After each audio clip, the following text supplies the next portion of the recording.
She was born from royal blood, blood already broken by centuries of incest, forced to marry her own first cousin.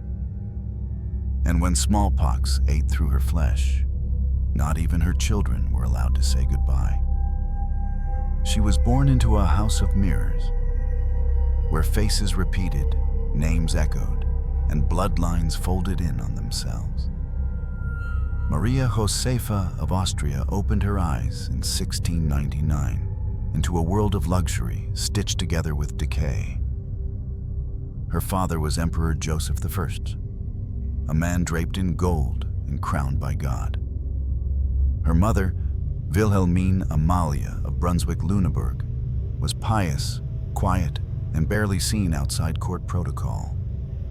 But the true monarch that ruled her cradle was blood, the Habsburg blood, a bloodline obsessed with purity, a bloodline that never knew where marriage ended and mirrors began. From the moment of her birth, Maria Josepha carried in her veins a history of cousins marrying cousins, uncles becoming fathers-in-law, nieces becoming queens. Her jawline, like so many Habsburgs before her, bore the faint imprint of deformity, longer than natural, too pronounced, passed down like a curse wrapped in velvet. Behind palace doors, whispers of her genetic inheritance moved like candle smoke. She is beautiful, yes, but fragile. Like porcelain, thin, cold, perfect until it breaks, and porcelain cracks. In the grand halls of the Hofburg Palace, where ceilings shimmered with painted angels and chandeliers groaned under their own weight, Maria Josepha was raised not as a child, but as a promise, a pawn, a symbol. Her tutors praised her Latin, her needlework, her measured curtsies. But no one asked how she slept at night. No one asked if she had nightmares, because little girls of her rank weren't allowed to dream. They were prepared. Prepared for alliance, prepared for sacrifice, prepared for a future not of their choosing, but of their bloods. By the time she was 10, Maria Josepha understood what her destiny would be, not because anyone told her outright, but because she was a Habsburg. And Habsburg girls married where they were told, bore sons whether they wanted to or not, and died quietly when their purpose was fulfilled. But even by those standards, her fate would be crueler than most. For her match would not be a distant king or a noble from another empire.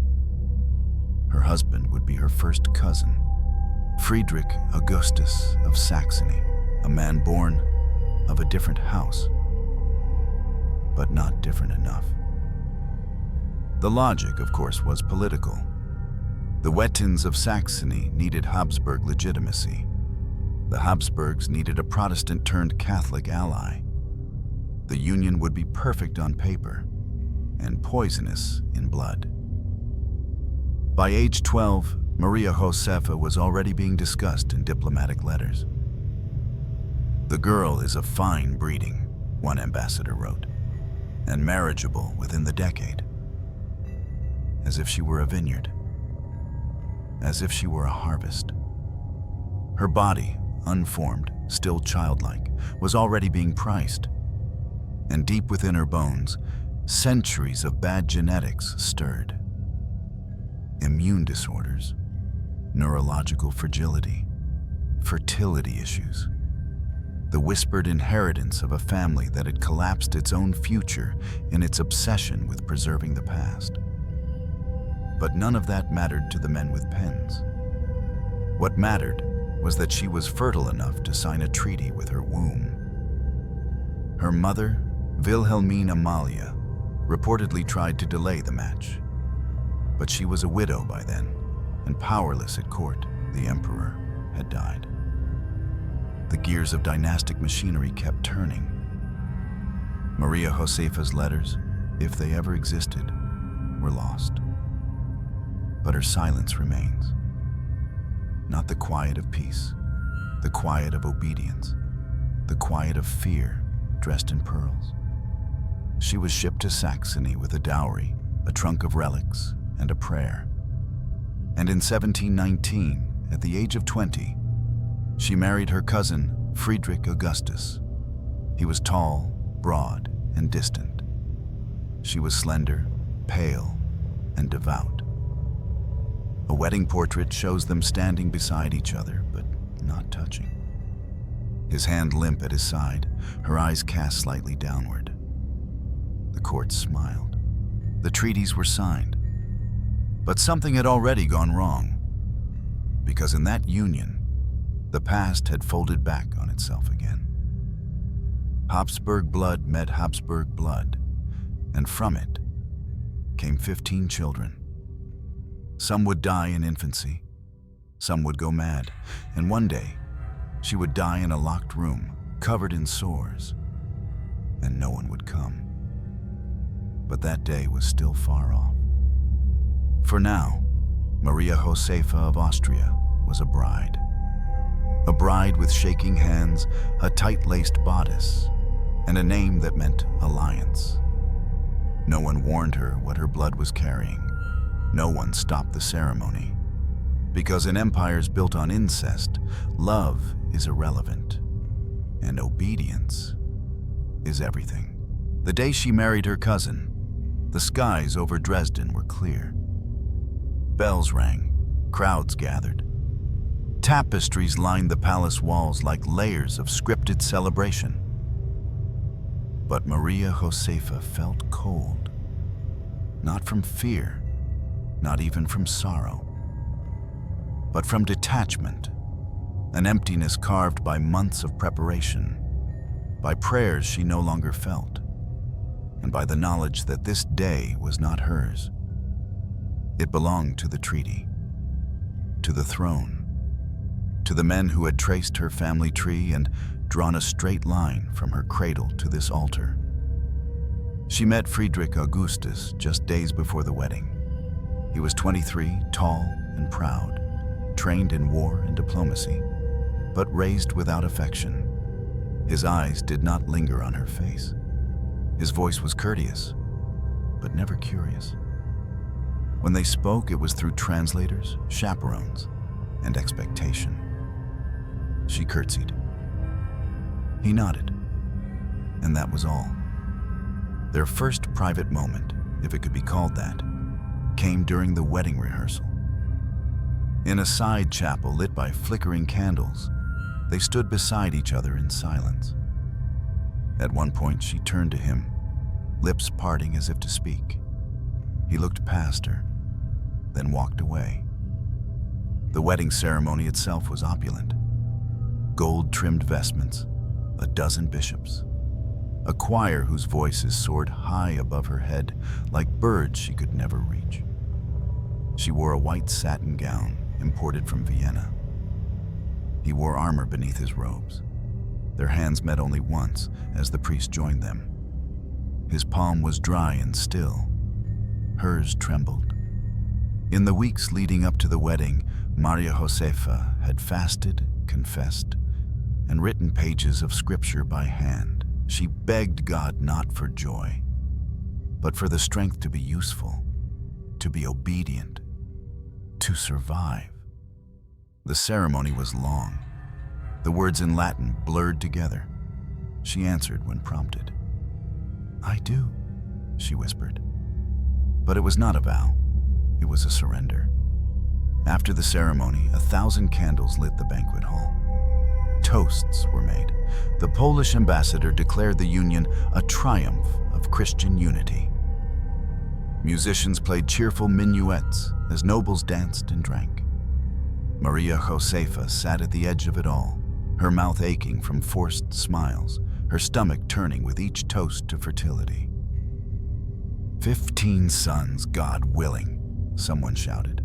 She blinked, nodded, sipped watered wine with a hand that refused to steady. That night, she was escorted to the bridal chamber by a line of noblewomen, as tradition demanded. They undressed her like a relic. removed her jewelry, braided her hair, whispered prayers into her ears like secrets. Then they left her alone on the bed, in silence. She waited. Minutes passed, then an hour. And when Friedrich Augustus entered, he did not speak. The bed creaked once, then again, and that was the beginning of her royal duty and the end of whatever girlhood she had left. In the weeks that followed, the court watched her closely. They studied the color of her cheeks, the fullness of her face, the hand she kept on her belly. At meals, they counted how much she ate. In church, they watched how long she knelt. Fertility was no longer private. It was public, national, sacred. But Friedrich Augustus was a distant husband. He did not beat her, nor did he console her. He appeared when required, vanished when not. He had mistresses, of course. An open secret whispered in court salons. One was said to resemble Maria Josepha, but speak more boldly. Another had the same perfume. None of them had to bear the weight of history on their hips.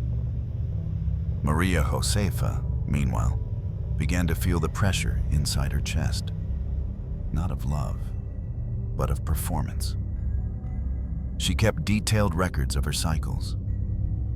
She consulted court midwives before the first missed day. And when she did conceive, the court erupted in joy. But that joy was fragile, and so was the child. Her first baby died within weeks. The second, stillborn. The third lived, but sickly, coughing blood at night. Friedrich said nothing. The doctors avoided her eyes. The fourth died in her arms. Some whispered it was her fault. Others whispered it was the blood. The same blood that ran in both her and her cousin husband. The same blood that had built empires and buried their children. She grew thinner, more devout, more silent. She spent hours in chapel, eyes locked on the crucifix, hands clenched so tightly they bled. She no longer asked for blessings, only endurance. On the surface, everything remained polite. She attended every public event. She kissed the hands of foreign dignitaries. She posed for portraits with children who would not live to see them displayed. But inside, Maria Josepha was beginning to vanish. Not physically, but emotionally, spiritually. Like a candle left too long in a cold room, she flickered but did not warm. One courtier later described her voice as soft, like someone apologizing for being alive.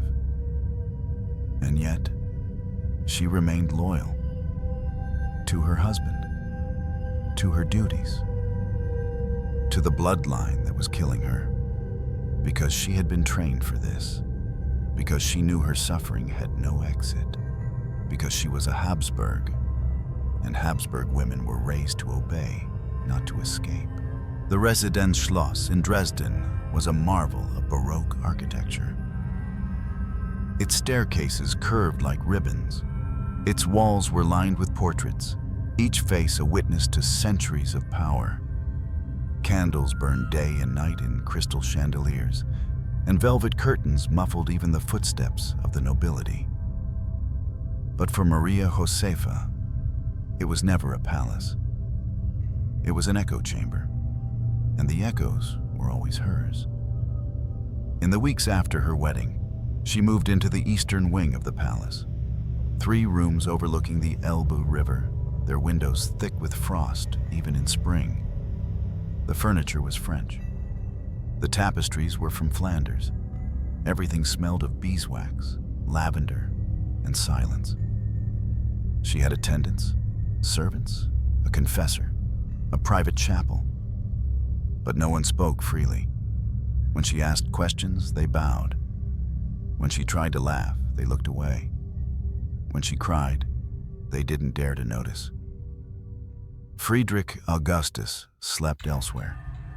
He had a set of chambers on the other end of the palace, closer to the war rooms, farther from the nursery. He visited her like a diplomat, punctual, detached, rehearsed. Their conversations were shallow. The weather, the next mass, a visiting envoy. He never touched her hand unless protocol demanded it. He never asked if she was happy. He never stayed past midnight. In those vast marble corridors, Maria Josepha began to unravel, not in madness, but in emptiness. Each morning, she knelt at her prayer stool for hours. Each evening, she watched the servants light candles she would blow out alone.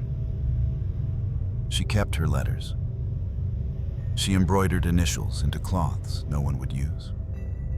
She played the clavichord for no audience but herself. And the walls listened. They always listened.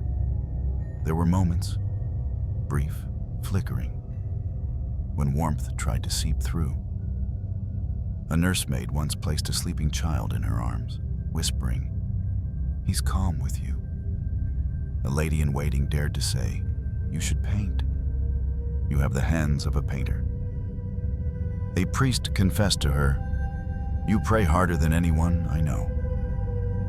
But those moments vanished quickly, swept aside by duty, watched too closely by power. Because queens are not meant to be seen as human. They are meant to be still, poised, and alone. Her children became her only light, for a while.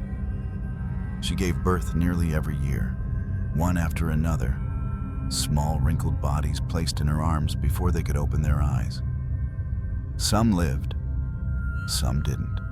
Some cried weakly and never again. She gave them names that were centuries old: Sigismund, Josepha, Maria Amalia. She sang lullabies she remembered from her own childhood in Vienna. She kissed their foreheads with trembling reverence. But each time one died, a piece of her left with them.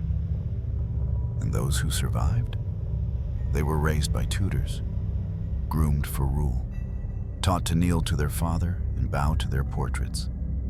They were hers in body, but not in presence. She asked once, just once, if she could keep her daughter with her longer. The court physicians said the child needed fresh air. The confessors said a queen must not indulge in softness. Friedrich Augustus said nothing at all. So she stayed in her wing. She embroidered. She prayed. She watched snow gather in the corners of her windows. And she waited. Waited for affection. For someone to open a door without reason. For the sound of her name spoken without formality. It never came. One evening, as winter crept into the palace walls, Maria Josepha stood barefoot on the cold stone floor and looked out across the Elbe. The city glimmered under the moon. She pressed her hand to the glass, as if trying to feel the world beyond. Behind her, a servant coughed. She turned. The girl bowed low and whispered, "His Majesty requests your presence." Maria Josepha nodded, turned away from the moonlight, and followed. Because that is what queens do, even when their hearts are turning to glass. Years passed like seasons with no spring. Her hair thinned, her eyes lost their sparkle, but her posture never bent, because she was trained to endure. Behind her, the palace whispered. Behind her, the portrait stared. She became known as the quiet one, the pious one, the queen who never complained. And in that, her suffering deepened. Because silence is not peace. Silence is what happens when even pain is no longer allowed to speak. One evening, in a letter that was never sent, she wrote, "My world is lined in velvet and iron. I smile in marble halls, while my spirit slips between the cracks of the floor." No one ever saw the letter. but it was found years later, tucked into a prayer book. The ink had bled. The words had faded. But the pain was still there, pressed between pages like a forgotten flower. The bells rang with joy the first time she bled late. Midwives were summoned. Confessors blessed her.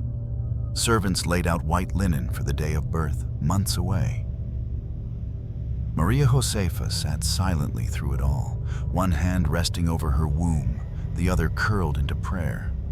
She did not smile, because she knew what was expected, and she feared what might come. In Dresden, every pregnancy was a state affair. When the queen conceived, the kingdom held its breath. The Wettins celebrated. The Habsburgs watched. Church bells rang, sermons praised the unity of thrones. But none of them felt the cramps. None of them heard the screams behind velvet curtains. None of them held the blood-soaked linens afterward. The first child came too soon. Born in the 7th month, a boy. He lived for a few hours, long enough to be baptized, long enough for her to kiss his forehead and whisper a name he'd never answer to. They buried him in silence. A marble plaque, no image. No cradle ever used. She wept in her chambers for 3 days. The court physician blamed exhaustion. The court gossip blamed her body. The court itself moved on. But Maria Josepha didn't, because a womb remembers. She tried again and again and again. By the time she turned 30, she had given birth to 10 children. Some lived, at least long enough to walk. Others died before their eyes even opened. One girl gasped for 2 days before falling still in the cradle. The palace priest called it God's will. The doctors called it bad luck. No one dared say the truth. That the blood was folding in on itself. That Habsburg had married Habsburg too many times. That her children were born to break. She once held her son as he convulsed in her arms. His lips turned blue. His hands clawed at the air. She screamed for help. No one came for several minutes. When the doctor arrived, he looked at the child, then at her, and said quietly, "He may not survive the night, Your Majesty. You should say what must be said." So she rocked him, whispered prayers, sang a lullaby she barely remembered from Vienna. By dawn, he was gone. That night, she buried his name beside the firstborn's, and the space inside her grew colder. One child, Josepha, survived. She had eyes like her mother's, and Maria Josepha clung to her like a lifeline. But even she grew sickly. At age 9, she collapsed during Mass. At age 12, she developed a tremor in her hands. At age 15, she was married off and died of smallpox 3 months later. They said Maria Josepha didn't cry at her funeral, but that was because she had no tears left. The Queen's chambers became known as the Quiet Wing.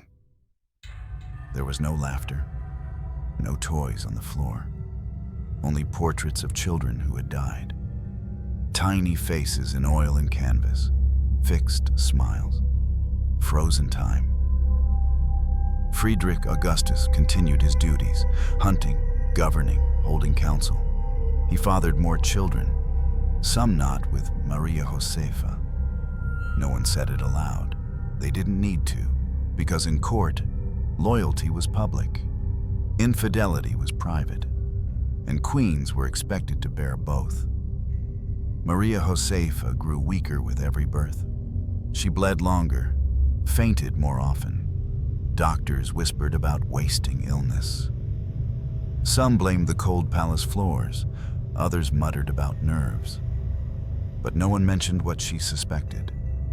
that her body was rejecting its purpose. She began to fear the mirror. In it, she saw not a queen, but a vessel, a cradle, a grave. One night, after losing her 9th child, she collapsed beside the baptismal font. A servant found her at dawn, her forehead resting against the marble, lips still moving in prayer. She was carried to her bed. Doctors arrived. So did priests. But her words remained the same, over and over. If they must die, let me die with them. She didn't. She lived. Because queens always live long enough to bury the people they love. Her last child was born during a snowstorm. A boy. He didn't cry. He didn't move. He was gone before she even saw his face. The midwife wrapped the body and left the room. No one spoke. No one looked her in the eyes. That night, Maria Josepha sat alone. She took off her ring, laid it on the windowsill, and wrote in her journal, "My body is no longer mine. It belongs to sorrow. It gives birth to graves." She never conceived again, not because of age, but because something within her had stopped. Some flame had extinguished, some door had closed, and no one knocked again. It started with fatigue, not the kind cured by sleep, not the kind whispered away with herbs and holy water. It was deeper, thicker. It moved inside her like fog. Maria Josepha would sit at her prayer stool for hours, unable to stand. Her fingers trembled while turning rosary beads. Her lips whispered the Ave Maria. But sometimes she lost her place, repeating the same words without knowing why. At first, the court physicians said it was grief. Then, they said it was nerves. Then, they stopped saying anything at all. One morning, her hand went numb while writing a letter. She dropped the quill, looked down, couldn't feel her own skin. A servant entered, saw the ink spilled across the floor, and offered to clean it. Maria Josepha only said, "Don't. It looks like blood. Let it be." Soon came the migraines, piercing flashes behind the eyes, sharp enough to make her vomit. Then nosebleeds, then fever. Her body, so long treated like an extension of her crown, began to rebel. The woman beneath the titles began to surface, and she was broken. At court banquets, she could no longer sit through entire meals. At Mass, she fainted twice. During one audience with a foreign envoy, her vision went black for several seconds. She smiled through it, because queens don't fall. They fold, quietly. Her confessor visited more often. He urged her to fast more, to purify her soul. But it wasn't sin that was rotting her. It was silence. It was sacrifice. It was years of carrying the dead in her bones. Behind closed doors, she began coughing blood. It stained her handkerchiefs. It spotted her pillowcases. It leaked from the edges of her smile. Still, she continued with public appearances, draped in heavier lace to hide her weight loss. Powdered cheeks concealing the hollows, she became a portrait of endurance. But portraits lie.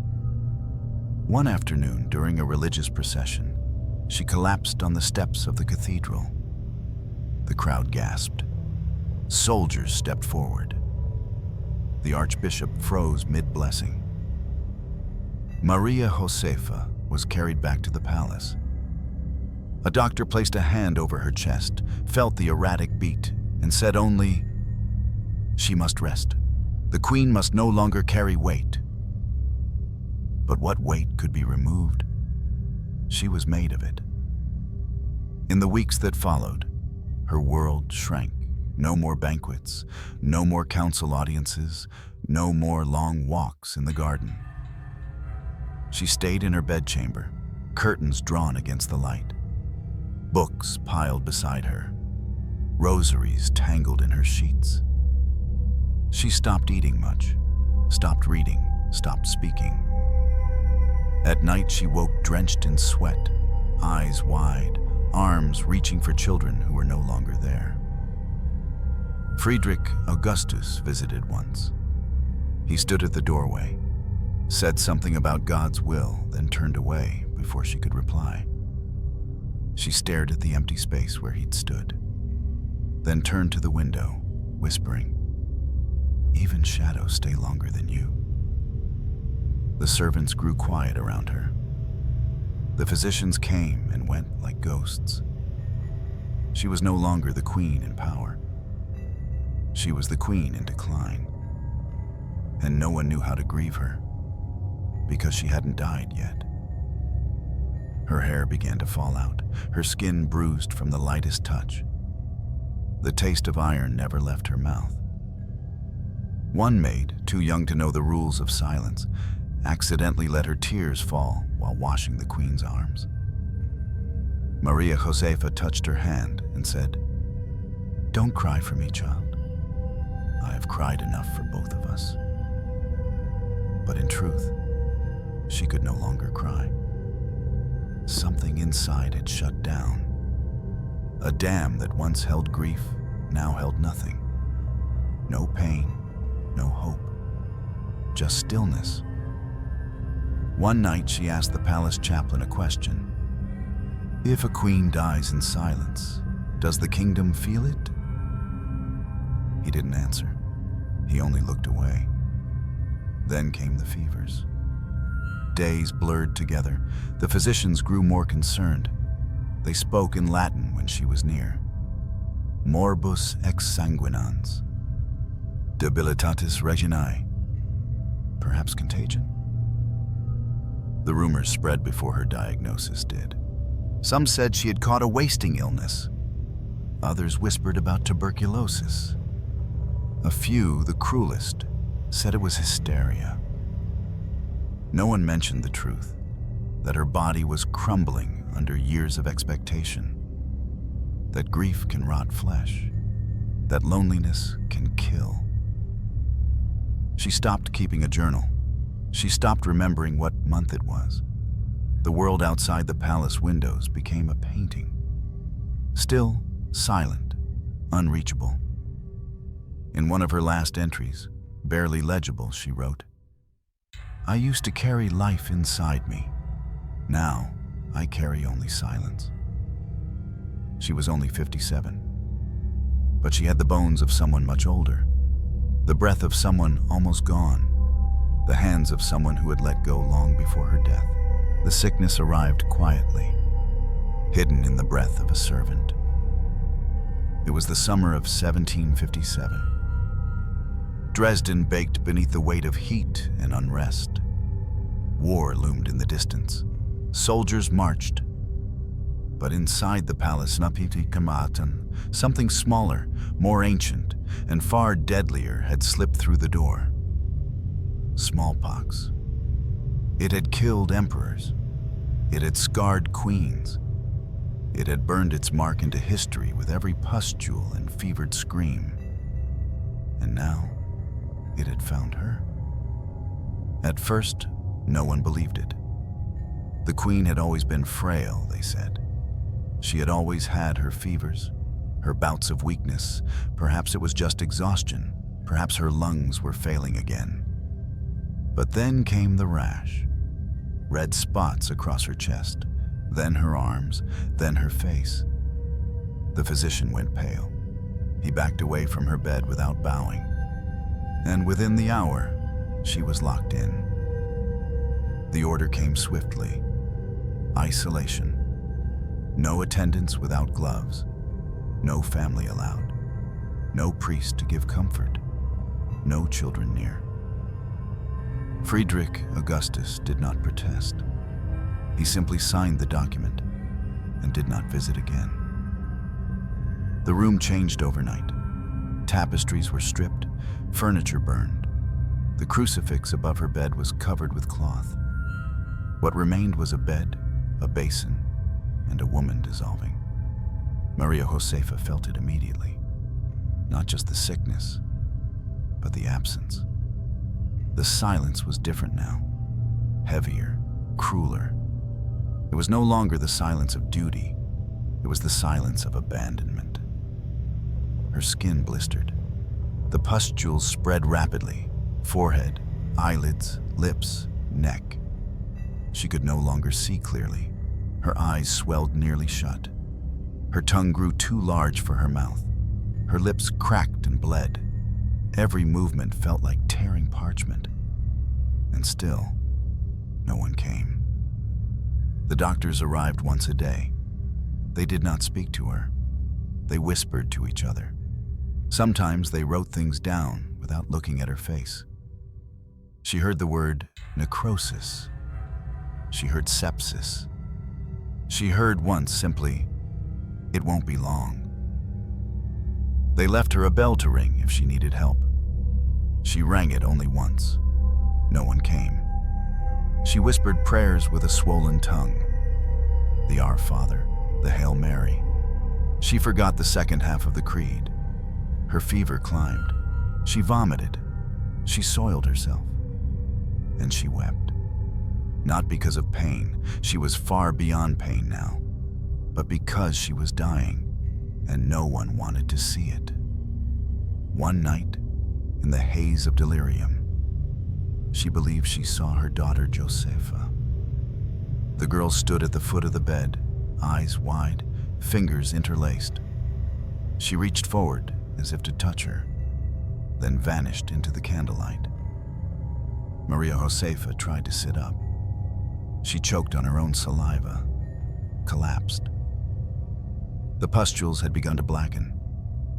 Smallpox is not a gentle death. It disfigures before it kills.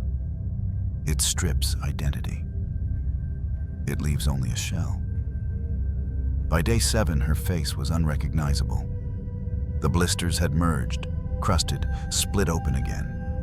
Her breath came shallow, wheezing through thick blood and fluid. The stench became unbearable. One nurse fainted. Another refused to return. She was left alone for 12 hours. A queen, mother of kings, lying in her own waste, screaming for water. The worst part wasn't the pain. It was the absence of names. She had spent her whole life surrounded by names, children, titles, saints. Now, there was only one name, she cried. Maria Josepha. As if to remind herself that she existed. The priest arrived once, finally. He stood at the door. He did not cross the threshold. He read the last rites from a distance through fabric over his mouth. She held out her hand. He did not take it. God is with you, he said. But she couldn't feel him. The fever burned through her bones. Her skin split. Her breath slowed. And just before the final silence fell, she whispered, "I was faithful." Then the room went still, and no one was there. They did not open the windows for hours. Her body was wrapped hastily in cloth soaked with vinegar. No embalming, no ceremony, no crown placed on her head. The woman who had given birth to 15 royal children died with no one at her side. In some accounts, the court claimed she died peacefully. In others, they called it a noble end. But the truth was simpler. She died in quarantine, in fear, in a room no one dared to enter, not even those who owed her their thrones. And in the end, the queen's body was removed not through the main doors, but through a side corridor. Covered, rushed, erased. The bells did not toll. No mourning cloth was draped over the palace gates. No gun salutes. No black horses pulling a velvet-draped carriage. For the death of Maria Josepha, Queen of Poland, Electress of Saxony, mother of 15 children, there was only silence and paperwork. Word of her passing spread through the court like a cold draft. Servants whispered it in corridors. Ministers paused for a moment, nodded, and continued with their briefings. The king did not weep. He did not call for a mass. He did not change his routine. That morning, Friedrich Augustus attended a meeting with the military council. He spoke of troop movements, Prussian incursions, and diplomatic updates. When an advisor hesitantly offered condolences, he replied, "Yes, it is unfortunate. Let us proceed." They kept her body in the quarantine chamber for nearly a day. The physicians refused to touch it. The priests hesitated. No family member came to pray beside her remains. Eventually, 2 guards were ordered to carry her out, under strict instruction not to open the wrappings, not to linger, not to speak. Her coffin was sealed immediately. No viewing, no farewells. Outside, the city did not know. Dresden went on. Carriages rolled, markets bustled, nobles laughed over imported wine. No decree of mourning was issued. No portraits were veiled in black. The queen had died, and the world barely blinked. Inside the palace, the staff followed instructions. Her name was removed from the daily announcements. Her rooms were closed. The nursery was cleaned. Her personal effects, rosaries, letters, lace, were placed in a chest and locked away in a cellar. A week later, her nameplate was taken down from the chapel pew where she used to kneel. Friedrich Augustus did not attend her burial. He claimed health concerns. He claimed political obligations. But the truth was simpler. He chose not to see her again. The woman who had shared his bed, borne his children, stood beside him in court, was now a memory best left unspoken. The funeral was held at night. No procession, no cathedral. Just a short service in the royal crypt beneath the Hofkirche. A few monks, 1 priest, 2 guards holding lanterns. There were no flowers, no choir, no crown placed on her coffin. The final prayer was said quickly. Then the stone was closed over her. A witness later wrote, "Her burial was swift, clean. Like putting away a book no one finished." Her surviving children were not in attendance. Some were abroad. Others were simply not informed in time. Or perhaps they were told not to come. Because disease carries stigma, and death, when inconvenient, is best forgotten. In the days that followed, a brief note appeared in a Saxon court ledger. Her Majesty, Queen Maria Josepha, passed from this life due to illness. Her soul is entrusted to God.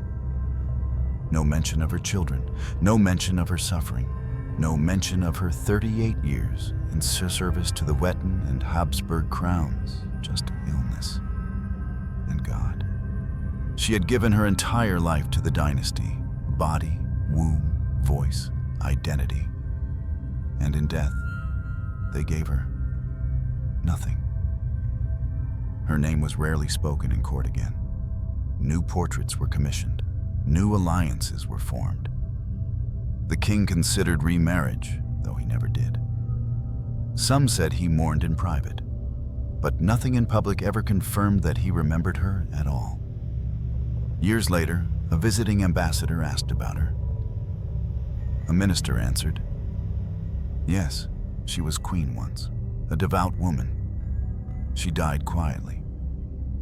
There was no scandal." As if absence was a virtue, as if invisibility was her crowning achievement. And so, Maria Josepha became a ghost, not the kind that haunts hallways, the kind that haunts records. Footnotes, family trees, her life, compressed into a line between dates, her suffering, sealed behind stone. No one composed music in her memory. No one built a monument. No one placed fresh flowers on her grave. Because her death was not glorious, not political, not useful. It was simply inconvenient. But history is cruel to queens who die quietly. It forgets them. It buries them not just in tombs, but in erasures. And so, the palace moved on. The war continued. The bloodline endured. But the woman whose body had been broken to sustain it was already gone, long before the final breath. She had died in the labor room. She had died in the chapel. She had died each time a child was buried.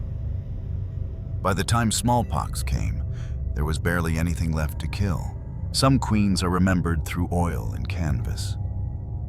Their eyes live on in gilded frames, their stories whispered through generations, their pain immortalized in opera, marble, or stained glass.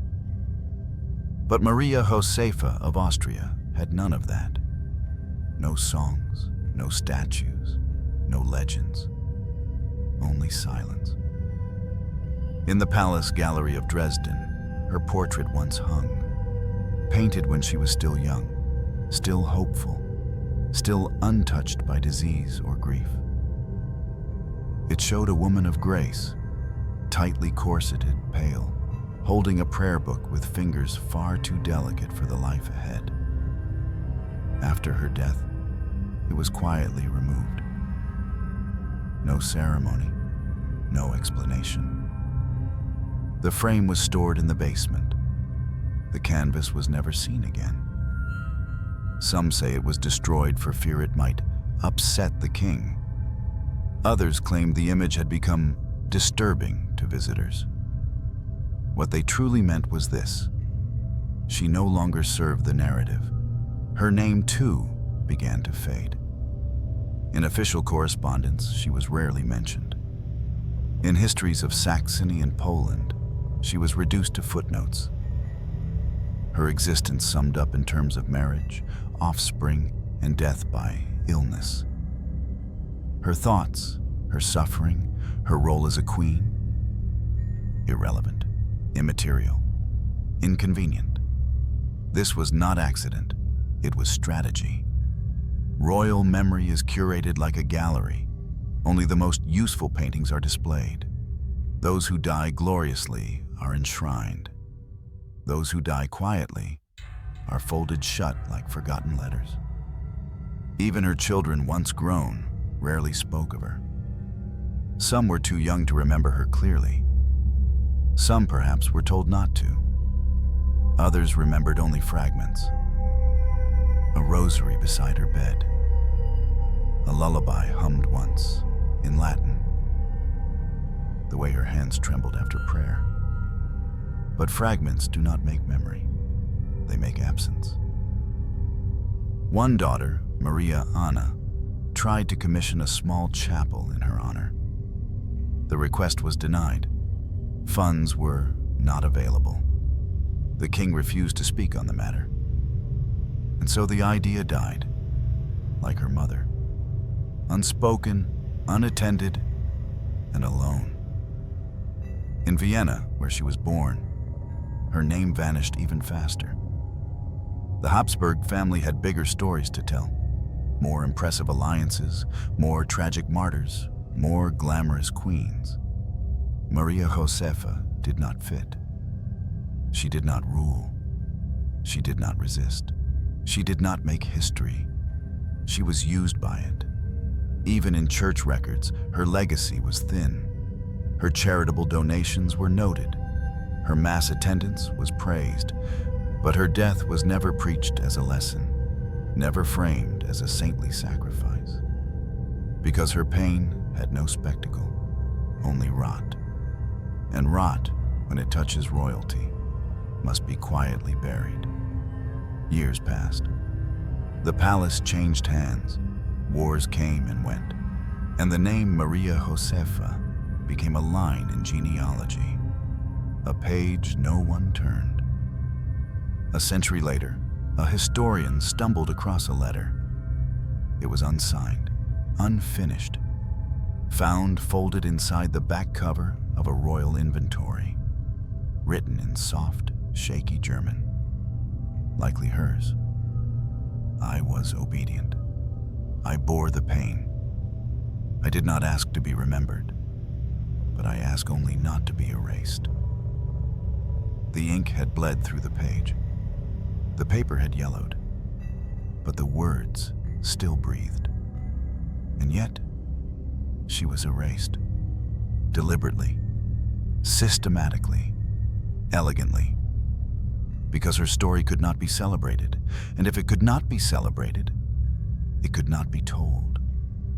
The fate of queens like Maria Josepha is not to be hated, nor loved, nor mourned. It is to be forgotten, politely, as if memory itself were a risk to the crown, as if truth were too loud for the halls of power.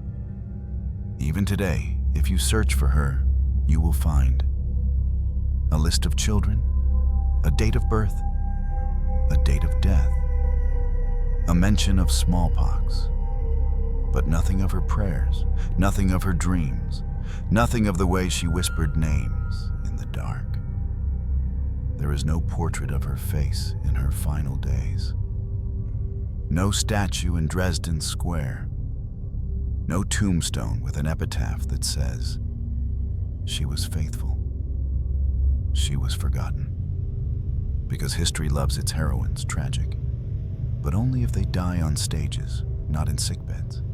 Only if they fall dramatically, not slowly. Only if their deaths serve a purpose. Maria Josepha's did not, and so she was painted over. Beneath the towering Hofkirche in Dresden, behind its gilded altars and marble saints, there is a stone staircase that descends into darkness. No sunlight reaches the floor there. No music echoes. Only the soft, stale breath of time. It is called the Royal Crypt, a chamber of kings, a corridor of coffins, and in one corner, without a candle or crown, lies Maria Josepha of Austria. Her tomb is not grand. There is no sculpture of her praying in marble. No cherubs carved into her sarcophagus.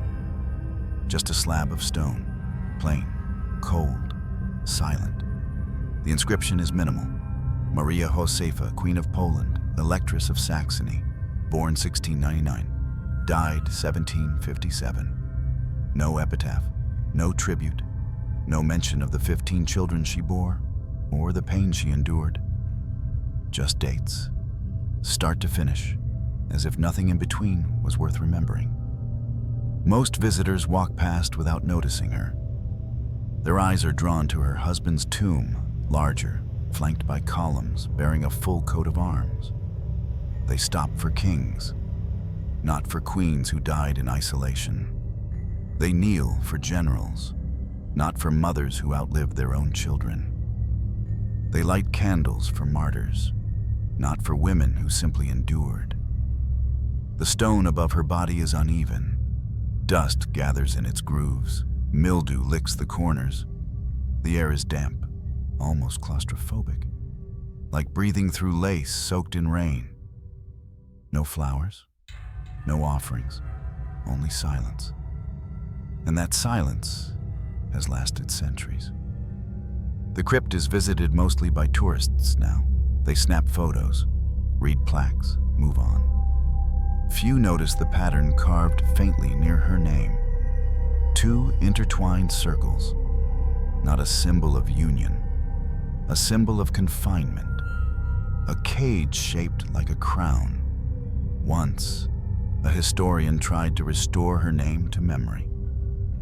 He wrote a short essay, The Lost Queen of Dresden. It was published in a small German academic journal. It gained little attention. Even in death, Maria Josepha remained where she had always been. Too quiet for scandal, too obedient for legend, too sad for myth. In a world that rewards spectacle, she left only residue. No scandalous letters, no forbidden lovers, no dramatic abdication. Just a slow unraveling, a woman eaten by expectation and buried beneath polished stone. The other women buried near her shared her fate.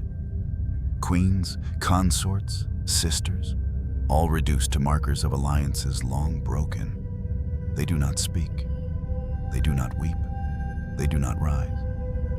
But their silence is not consent. Their silence is survival. Because the only place left for them was here, together, forgotten. Some say that if you stand near Maria Josepha's tomb late at night, you can hear a faint sound. Not a voice, not footsteps, but the fluttering of paper. Like pages turning in a book no one has read in years. Perhaps it's her journals. Perhaps it's the prayers she whispered with a swollen tongue. Perhaps it's the sound of history, finally opening its mouth. Once a young student visited the crypt on a stormy afternoon. She lingered before Maria Josepha's grave longer than most. She said nothing, just stood there, hands folded, eyes moist. When asked later why she stayed so long, she replied, "Because no one else did." The tomb is still there, under feet that forget, under stones that weather, under churches rebuilt and reconsecrated. She lies where she was placed, not honored, but contained. And yet, even in that stone cell, something remains. Not her power, not her body, not her name in textbooks, but the ache of a woman who gave everything and received silence in return. History is filled with kings who killed. It is filled with queens who ruled, rebelled, or were beheaded. But some queens did not need to be executed to be destroyed. They were erased by expectation, silenced by duty, broken by bloodlines and bedsheets. Maria Josepha of Austria was one of them. She was never accused of treason, never caught in scandal, never plotted against a crown. She was obedient, devout, faithful, invisible. And in that invisibility, she vanished long before her final breath. Her story is not unique, but it is rarely told, because stories like hers do not glorify empire. They expose it. They show us what happens when a woman's body is treated as treaty, when her womb is her only worth, when even her name is buried. Because it reminds us of how cold dynasties can be. Maria Josepha bore 15 children. She watched most of them die.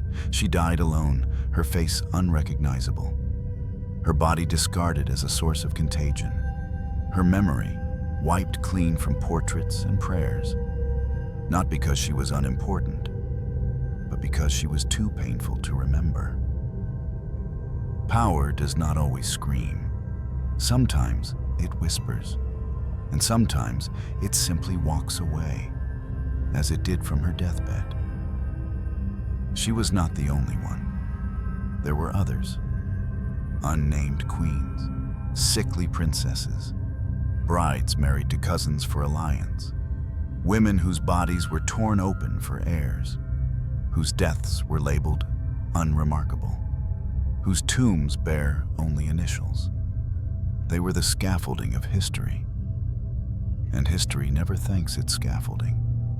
And yet, they lived, they prayed, they hoped, they held children, they stared into mirrors and tried to recognize themselves beneath the lace, beneath the protocol, beneath the titles, even if no one else did.